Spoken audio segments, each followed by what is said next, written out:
Ini kondisi di jalan dari Pancong Taba menuju Limau Limau, Kenegarian Limau Gadang, Kecamatan Bayang Utara, Kabupaten Selatan Provinsi Sumatera Barat. Untuk saat ini masih belum bisa dilewati dengan kendaraan roda 4 karena ada batu yang menghalang di tengah jalan dan bagian jalan ini terban. Tuh Pak Haji, kita lewat sana. Hati-hati Pak Haji. Nah, kemudian lagi ini ada, alhamdulillah ada bantuan untuk kampung Halau Gadang sana. Ini ada dokter dan juga ada sembako kayaknya. Ya, kita berharap mudah-mudahan masyarakat kita yang berada di Halau Gadang dan sekitarnya dijauhkan dari segala mara bahaya dan musibah. Semoga saja selalu dalam lindungan Allah yang Maha Kuasa sana. Dan begini sana,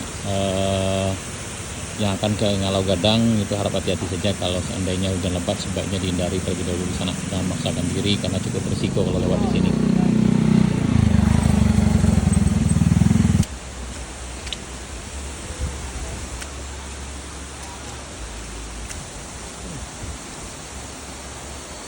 Halau Gadang bang. Oh, tadi jalan putih pasal di Terpaksa Lansir ya. dilansir bang.